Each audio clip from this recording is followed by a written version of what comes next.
Hey, welcome to Living the Dream with MS. Today is June 21st, and in beautiful Massachusetts, it is summertime. So I wanted to talk a little bit about heat safety and heat sensitivity with MS. Many people with MS suffer from heat sensitivity. When I first got diagnosed, I was extremely afraid of the heat, and I let that limit what I did to a very extreme fashion. Basically, I didn't go outside at all during the summertime. And I regret that. There were opportunities that I missed out and things that I wish I had figured out.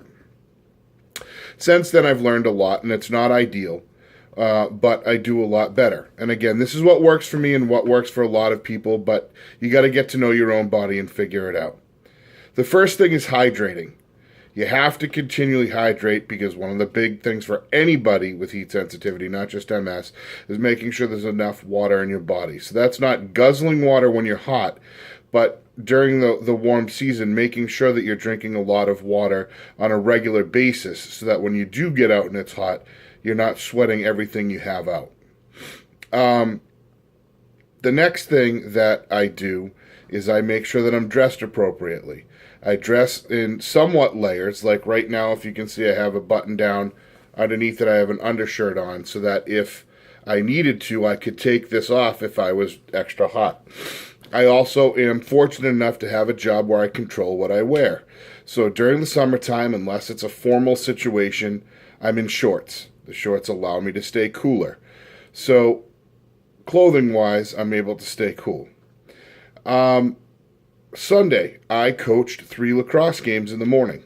Sunday was very hot, mid 80s, and we were in a wide open field with no shade. So I had to do a couple of things. I had to hydrate before, I had to hydrate during. I would apply cold water to my neck, the top of my head on a regular basis to keep myself cool. And then at several opportunities, I would get into the shade. Shade is important when you can get to it. It's going to help you stay cooler. It's going to help you keep your body temperature at a manageable point.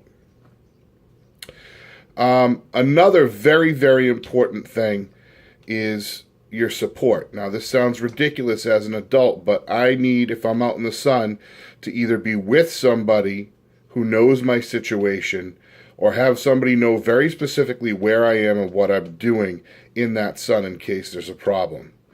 Unfortunately, a week after my friend that from the vlog took her life, another person that I knew through this vlog passed away because she was out gardening and nobody knew that she was out there. She didn't have her phone with her or anything else, and her legs gave out and she couldn't get in the house. And by the time her husband came home from work that day, she had a core body temperature of over 108 degrees. She had a third-degree sunburn, and she passed away. Now, that's an extreme situation. I've never heard of that happening before. But that's something that I've always made sure that the people who are with me, for example, football. Last week of July, I will start coaching football. I will be outside in the August heat. Granted, it'll be 5 p.m., but it'll still be close to 90 degrees. And as much as we focus on keeping those kids hydrated, making sure they have plenty of water breaks, things like that, I need to treat myself the same way. Now, fortunately, I have a wife who will hit me over the head with a water bottle and remind me that I need to drink. Will come over to the sideline during a game and remind me that I need to drink. But it's not only drinking, it's seeking shade when you need shade. If you notice the symptoms of trouble, if you're starting to get weak, if you're starting to get shaky, you have to stop what you're doing and seek cooling area, something to get your body temperature down. And, it sounds like I'm also talking about heat stroke and stuff like that, and I am, but the MS patient is going to get other triggers a lot earlier than heat stroke. So I have to surround myself, even if it's that I'm coaching, I need to surround myself with people that I know that if I need to leave at a moment's notice, that somebody else has my back, somebody else is able to cover for me so that there's not a problem there.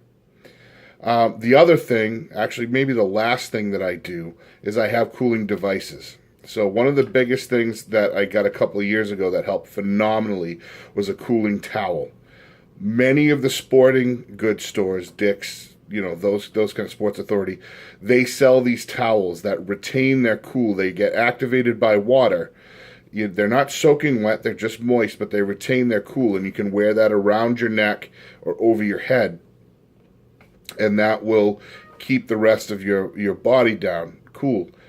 It worked very, very well for me the last couple of years. I may pick up another one because, of course, they get a little gross if you're using them every day, but that's something that I highly recommend. So I just wanted to cover heat safety and ways to keep yourself comfortable if you're in the fortunate position as I am to still be able to go out and enjoy the outdoors and do the things that you need to do. There are many, many things that I still can't do. I can't go to the beach for a day. It's just not practical. There's no way. Unless I was to sit under an umbrella and constantly be drinking water, it's just not something that I can do. But I can do things like coach in the late afternoon. I can go to an amusement park for the day where I'm able to find cooling areas, shady areas, or whatever else. But I'd be able to enjoy the time with my family. So I just wanted to cover that. Hopefully that was some good and useful information, and I'm going to keep living the dream with MS.